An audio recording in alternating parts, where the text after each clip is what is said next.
I accidentally started a business. It was an accident. Artificial intelligence is kind of the elephant in the room. Everybody's talking about it. The pace of competition is so fast right now. We'll also see a lot of companies just disappear. People operating in the absence of structure and self-discipline. It's not for everybody. Evan, thank you so much for being here. Thanks for having me.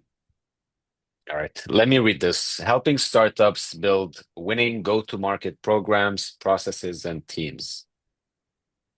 How did you get started? How exactly do you operate? Tell me everything. Yeah, it's a good question. Somebody said the other day, I accidentally started a business. This is a fellow entrepreneur, and I've never related more in that it was kind of, I thought eventually I'd probably start my own operation of some kind, but I didn't necessarily intend to when I did. And the beginning of it was in 2022. There was a company looking for demand generation help, but they did not have a Canadian operation. So I needed a way to be able to invoice them basically, and that was the genesis of the business. I ended up working with them for 2 years, and also took on some consulting arrangements. And about a year ago now, I went fully like all in on it with multiple clients at a time. And yeah, that's pretty much. I just it was an accident that I started with it, but I've been enjoying myself. So how do you operate? Do you spend time understanding how the business functions and then try to propose new ideas? How does that work? Yeah, so I work, some people like in tech, we might call it fractional basically. So it'd be multiple engagements at once, and I split basically my hours. I might do 20 hours a week, one client, 20 hours a week with another client. And how we do it kind of depends on the type of help that they need. So different companies do different things at different stages. A pre-seed to seed stage startup might need help with their positioning of their product, at a particular category of software, whereas an established scale up might need in-depth help with, their demand generation efforts where they're trying to repeatedly, acquire clients. And then we get some stuff in between that, you need a little bit of both. But I spend a lot of time with these engagements doing underlying research in software. It's particularly important because there's so many different categories of software now. We have customer relationship management, marketing automation, sales engagement are three categories of very similar, ultimately, solutions and what they do. So we have to understand the broader context of the market and what the different players are doing and what the different players have focus in as far as who they're targeting with their audiences. And then I take that information and synthesize that into something that we can use to, in a lot of cases, the underlying intent is they want a higher quality of customer that ultimately pays them more and stays with them longer. Do they usually know what they're looking for, or is there's a lot of back and forth with you into hey, this is not working out quite well. Can you just find me a way to make things faster, more efficient? Um, I think in a lot of At the end of the day, when you hire a consultant, there's a reason that you're hiring them, which is you don't necessarily know the answer yourself.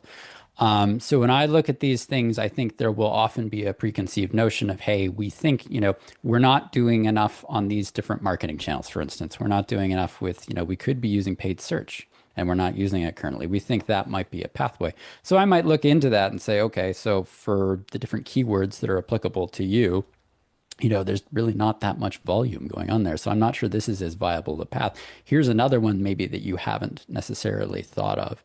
But every now and then the company will actually kind of know, what they need. Their theory was correct. Maybe that underlying volume is there, and then we can go look at pathways to go and target, figure out what we need to be bidding on, and then I may help shepherd them to a more specialized resource, right, that can actually leverage that and kind of go. So my skill set quite often is I'm sort of testing these theories with my generalist set of knowledge, and then helping to kind of shepherd the company to a place where they can be independent or they can use an external resource or maybe even hire their own internally as well. Fintech, marketing tech, health tech, you do it all? There are some categories that I don't have that much experience in, but those would be fintech, Martech, healthtech would be the three that I've done the most work in. And those tend to be Martech in particular, are some of the busier categories as far as a lot of new entrants into the market are going into this space. There's literally thousands of solutions, and I think that's where people like me and my skill set come particularly important. Is you have to be able to explain what you're doing, how it's different, what your value add is basically, and be able to compare favorably to the competition as well.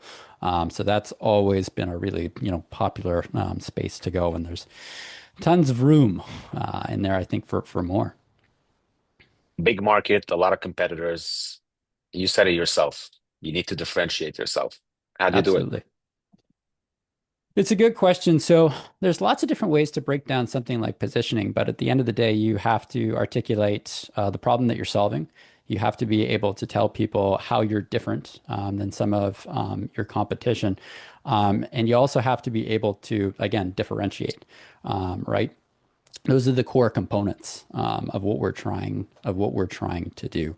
So a lot of times when I go through that process, it's a function of, you're working with the executive team of a company, right? We're working through some of these different elements and we're literally trying and going out. And I don't know if you're, for instance, familiar with April Dunford, has a great framework that we can use for that as well. But that's really the key core component. And I think one of the conversations that I get into with a lot of founders and executives as well is as software categories go to maturity, there's going to be a lot more competition that's focusing on more niche segments of the market. So you have to make some decisions on, if you want to enter a mature category, for instance, there might be a particular segment like, I don't know, insurance.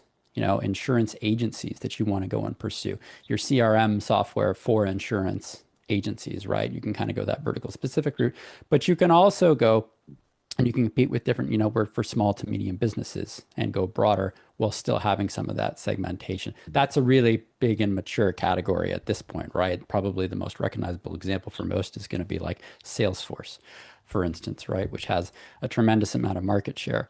But these are some of the conversations and considerations that have to have, and what we might ultimately choose to do depends on the ambition of the company as far as, how big do we want to take this? Do we want to go to ideally in addition, an initial public offering? Do we want to go the acquisition route? Do we want to merge with another company? What's the underlying funding, right? Some of these are really important at looking at the core underlying business, right? And looking at the trajectory of what they want to do. Not everybody necessarily wants to go for an IPO, nor should they, right?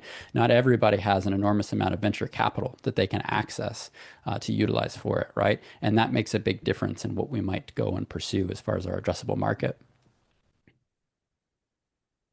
Nowadays, a lot of people claim to be specialists in pretty much everything. AI Mm. specialists, expert in this and that, just because they have the tools to generate a quick answer.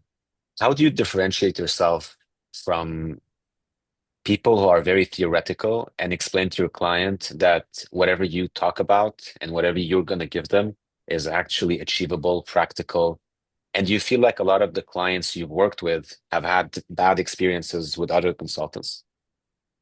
Um, that's a really good question. That's a big question. So part of that I have to answer right now. So artificial intelligence is kind of the elephant in the room, right? So like everybody's talking about we have AI native solutions, but we also have established software companies that are adding AI on top of their existing offerings, right? So when we come into AI, it's this big broad idea. It's not really a category of software, okay? At the end of the day, it's something technical that we're adding into, underlying solution, or we're building into it, right? So when I have these conversations, the company will want to position themselves as, AI software. That'll be like a, critical component of it. And I say, well, that's fine, but we also have the conversation of, what problem ultimately are we solving? And I think that's a big question mark really broadly right now as far as so it's cool and it's hot, but we're still kind of figuring out what it does and how it does it better, than the incumbents at the end of the day.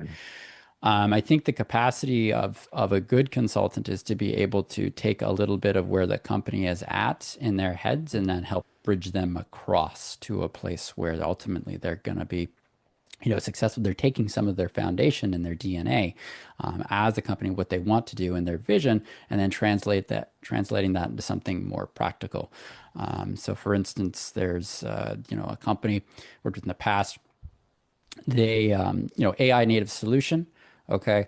And the way, I don't want to give too much away about it, but the way that it was being positioned was this broad-based sort of intelligence, basically, for marketers. Now that's great, but at the end of the day, it's not necessarily the most practical. We're going to have to do a lot of education on the market on why you might want that and what types of problems it's actually going to solve. So more often than not, my solution is kind of, hey, let's look at an established category, like for instance, conversion rate optimization or something like that. Let's position you within that as something where you can do the job of, a conversion rate optimization solution like Hotjar, for instance. Okay, but you can do it more affordably, or you can do it faster, or you can do it more efficiently in some way, right? That's going to be more practical in most people's minds at the end of the day, in a way that you can kind of get a foothold, right? Where you can establish a base of customers that you can then grow from. And I think that's something, sure, you can go and create an entirely new category of software. That's totally possible to do, but you need a lot of time and resources to be able to do it. And right now, I think especially with the place that we're at as far as the availability of underlying capital, it's more practical to go and actually get traction or a foothold rather than go and ask for money with, you don't necessarily have that much in revenue and the outlook doesn't, you're not feeling that good about it. And then with the fast changing pace of tech, the new softwares that are coming up every day. I mean, I feel Yeah. like every time I open social media, there's this new company taking over. And as as someone who's doing a lot of consulting, how much of your time is spent on following up on the latest emerging technologies? That's a good question. Um, I try to spend at least, I'd say 5 to 10 hours a week, just keeping on top of, to your point, like what's coming out. And you're 100% right as well. We've got tools. We have AI tools right now that are for development to build other tools, right? That have come out. There's a debate over how much the underlying user of that solution needs to have as far as expertise to be able to use it successfully. But the reality is the average person right now can probably go and within a couple of days, maybe a week, learn to prompt well enough, they could get a working proof of concept of a piece of software, if not a minimum viable product, off the ground. And that's where a lot of the conversations that I've had, at least for, more advisory commitments, where I'm kind of operating at arm's length and helping them sort of navigate is, the pace of competition is so fast right now. Quite frankly, the speed has always been important. Right now, it's never been more important. You're better, I think, making a fast decision and executing well necessarily than spending too much time trying to make the right decision. And that is a dynamic that, companies will start to, they think they're going fast enough, but the reality is they probably need to be going even faster. So we're going to see in the next, I think, year or two, a lot of competition, and we'll see a lot of companies start. We'll also see a lot of companies just disappear. Wait, frankly, while the market sort of sorts itself out. Talk to me about your relationship with those clients. Does it feel Mm. transactional or is it a lot deeper? Do you get to know the person before starting to Yeah. working with them? Do you sometimes reject clients because that relationship did not just click? Yeah, absolutely. I think there's a few reasons that you have to reject a client. One is unrealistic expectations, but two can be that fit aspect of you can just tell that there's not going to be a lot of alignment or agreement between the two of you. Sometimes everything on paper will make sense with the underlying client. They have the money, they have the background, they have domain specific expertise to be successful, but you get on the phone with them and for whatever reason, it's almost like going on a first date with somebody. Sometimes the chemistry is just not there, right? But I think that's really important, that dynamic, because you need to be able to build trust very rapidly, right? A lot of the times I'll sign on, my minimum commitment is 3 months, but even sometimes I'm going to get into conversations about, let's leave some room in case it doesn't work out, right? And I think that's fair. But I think a lot of that can be established and addressed, early on in the process, and making sure that you do have the underlying chemistry and you can build that trust and add value from the beginning. Is super duper important. For you to raise awareness, do you rely heavily on word of mouth? Do you have like a very big marketing strategy? What works best for you? I think at the beginning, in particular, and this is true for a lot of consultants and fractionals, at the end of the day, it's word of mouth and referrals that'll get you going. It's people that you've worked with in the past that you can go and approach. As time goes on and you have some successful commitments, all of a sudden that word of mouth takes on a new meaning, right? And people will refer you based off of, successful engagements that you've had. So you really have to invest at the beginning when you start off. That's a great point. In the longer term, I have put some time and energy into online presence, right? Put a website up. We've invested a little bit in search engine optimization, which just in the last couple of months started to take off. And now we're getting some traffic from Google that's coming in, investigating some of the articles that we have, kind of similar to what I do for a client, right? At the end of the day, we're looking for people with a certain problem, right? Putting content out there that they can find, and then they're coming in. But at the end of the day, I think the most powerful and successful engagements that I've had have come from just referral from either somebody that I've worked with in the distant past or a past client. Evan, it's been a while. It's been a couple of years now. What's Mhm. been the most challenging part of having your own business? Because usually people talk about, I'm free, I have the freedom, I'm making more money. But tell me one thing like that didn't exist when you had a stable job in a company that you now have to work with as a founder. I think it's I've always been comfortable operating in the absence of structure and building things. That's a lot of the reason that I like dealing with earlier stage companies in the beginning. But I think there are some days where you don't necessarily have the motivation and you're focusing on self-discipline to operate within the structure that you've set out for yourself. And I think as well, setting time aside to think about this is the hardest thing in the world when you're in the middle of engagements, but setting time aside to think about where's the next one coming from as well, and spend that time on business development when you want to give 100% for your client or clients at the time. That's very difficult to do, and I think something that takes some getting used to for you both mentally and as far as like actually putting aside the time commitment, right? It's not for everybody in that capacity, and I think that'd be the one thing that if you can't learn to deal with that or you're concerned about your capacity to deal with, I wouldn't necessarily recommend going this route. Did your formula change a lot over the past couple of years, or did you have the perfect setup from the get-go? I spend less time having to do business development now than I did in the beginning when I was trying to get it going. Once you do kind of get it going, I think there's, referrals and whatnot. But that said, it's difficult to, sometimes your schedule is booked and the timing just doesn't make sense, and it's hard to say no. Um, so I think one of the one mentality that I've had to do is just, the timing's not right, and then pointing that person in the right direction and adding value and having faith and confidence that that will ultimately come back to serve me positively in the future because you helped the person, right? And I want to end with this. What's the next big milestone you're looking forward to? I think at some points finding room to create a product of some kind of productized offering that could be served at scale would be a big milestone for me. Right now, it's largely reliant upon me and my knowledge and my skill set. But I think that for a lot of consultants is something that comes onto the mind, and it's for me too, right? How can I make this more scalable? Is there a future in creating some sort of knowledge-based offering or a product itself? But that would be a huge milestone for me. Evan, thank you so much for your time. Really appreciate it. Thank you. Thanks for having me.